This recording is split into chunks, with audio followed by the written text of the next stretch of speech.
En este primer vídeo vamos a dar una visión general sobre todas las componentes que forman parte del hardware de nuestro sistema. En primer lugar, nuestra placa Arduino Uno, la cual conectaremos a nuestro ordenador. Después tenemos la placa de pruebas, que nos ayuda a establecer las conexiones entre los distintos componentes.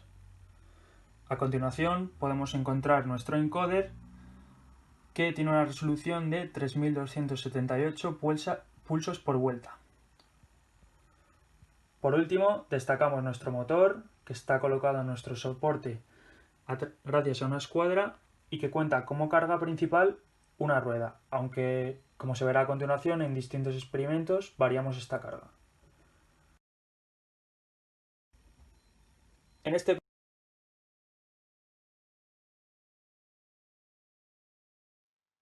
Para la identificación del motor se hizo uso de la aplicación System Identification de MATLAB. El experimento consistía en una fase previa donde se recogían los valores en salida de la velocidad, introduciendo como entrada escalones que iban del 0 al 50% de la potencia máxima del motor. Se hacía así varias iteraciones e, introduciendo los datos en la System Identification, se obtenían distintas funciones de transferencia, una por cada iteración, como podemos ver en la tabla de la derecha. A continuación, el siguiente paso consistía en escoger la función de transferencia que mejor se adecuara a nuestro modelo. Para ello, la aplicación System Identification permitía, como podemos ver en la gráfica a la izquierda, simular las distintas respuestas a partir de las funciones de transferencia obtenidas previamente. De este modo, comparando las respuestas reales analizadas previamente y las respuestas simuladas, obteníamos un porcentaje que nos daba el grado de validez de ese modelo. De este modo, escogimos una función de transferencia final que tenía una K sub de 1,76 y una constante de tiempo de 0,161. El siguiente paso fue comprobar la validez del modelo obtenido previamente. Para ello, se recogieron nuevos datos de forma experimental, donde esta vez variábamos el valor del porcentaje de potencia introducido en la entrada. De esta manera, de nuevo mediante MATLAB, conseguíamos la simulación de la respuesta y la pudimos comparar con la respuesta real obtenida de forma experimental. Como podemos observar en el ejemplo de la gráfica, donde se le aplica un porcentaje del 10% de la potencia máxima, el modelo no era correcto, y esto se debe a la falta de linealidad que presenta nuestro motor. Esta falta de linealidad hace que para que el motor funcione de manera correcta sea necesario una K sub diferente por cada porcentaje de potencia. El siguiente paso consistió en establecer una tabla de linealización donde recogíamos las diferentes K sub. Esta tabla se realizó de forma totalmente empírica. Por último, se realizó un modelo en Simulink donde se añadieron los siguientes bloques. En primer lugar, el bloque número 2, un bloque de saturación, donde el límite inferior es el 10%, ya que nuestro motor no arrancaba si se le daban potencias menores al 10%, y un bloque superior correspondiente al 100% de la potencia máxima. A continuación teníamos un bloque 3, que es un bloque llamado Lookup Table, donde introducimos nuestra tabla de linealización. Este bloque, mediante la interpolación, conseguía que el modelo obtuviera distintas K sub dependiendo del valor de entrada que le dábamos en el escalón. Este modelo final mejoró muchísimo la respuesta comparado al modelo anterior, como podemos comprobar en la gráfica a la derecha, la cual representa la respuesta en velocidad ante un escalón de entrada del 70% de la potencia máxima.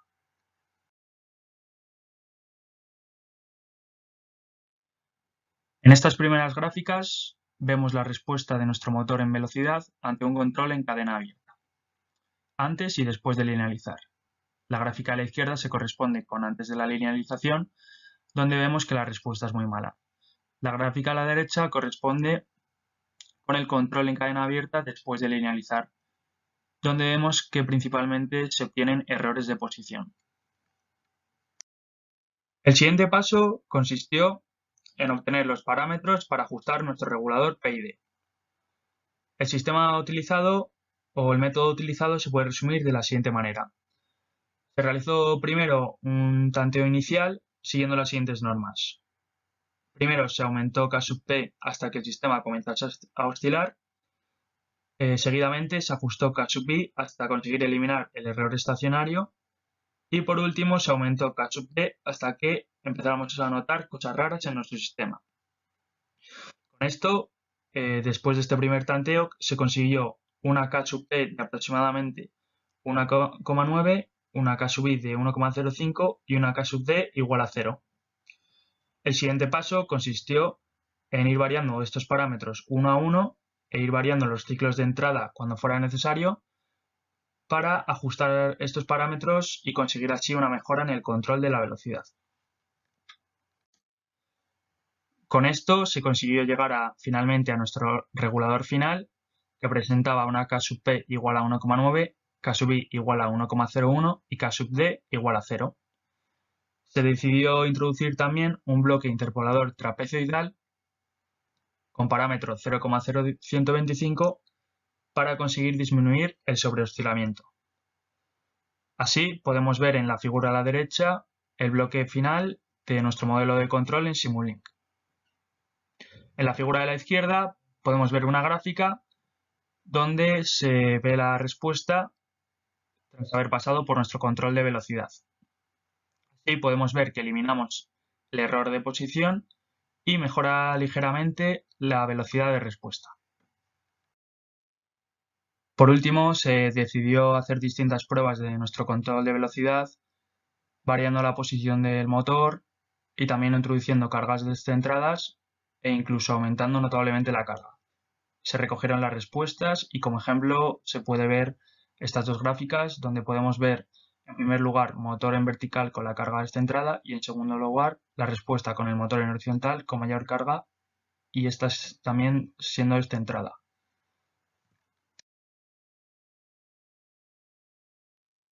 Para desarrollar el control de posición fue necesario implementar dos reguladores PID. Estos reguladores están colocados en cascada de manera que el primero actúa cuando la diferencia entre el ángulo pedido y el ángulo medido sea muy elevada, exactamente mayor de 35 grados. El segundo regulador actúa cuando esta diferencia es menor de 35 grados. Fue necesario implementar estos dos reguladores para evitar la sobreoscilación que aparecía cuando el ángulo introducido era muy grande y para eliminar los errores estacionarios. El método seguido para ajustar estos dos reguladores fue el mismo método que se siguió para ajustar el regulador PID del control de velocidad, es decir, el método de tanteo. En primer lugar, se ajustó el regulador correspondiente a ángulos pequeños y mediante tanteo se obtuvo también el ángulo límite, que finalmente se llegó a la conclusión que era 35 grados. En segundo lugar, se ajustó el regulador para ángulos grandes. El resultado final se puede ver en la gráfica de la diapositiva, donde vemos la respuesta en posición de nuestro sistema.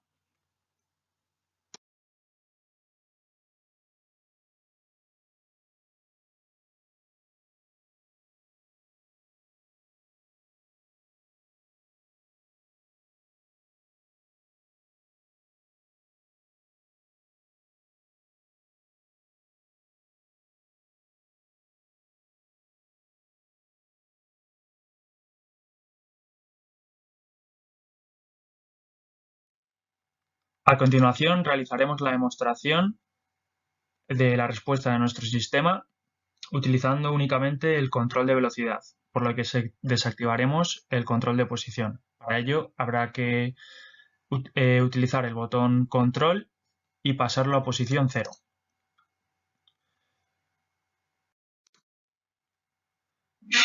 Ejecutamos la aplicación y nos aparece la gráfica donde veremos la respuesta de nuestro sistema.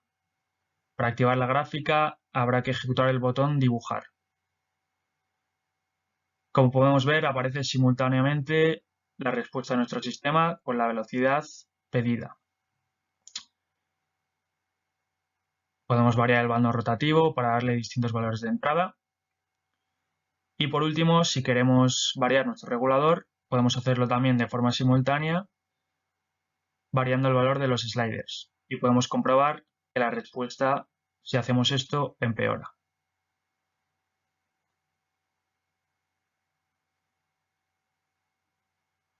Podemos ver que aparece un gran sobreoscilamiento.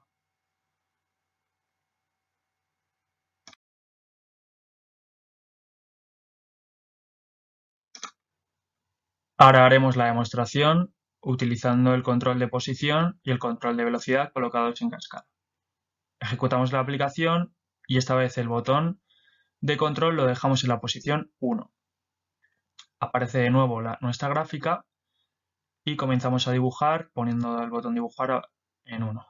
Esta vez tendremos que variar el mando de posición y podremos comprobar cómo con la línea amarilla vemos la respuesta de nuestro sistema.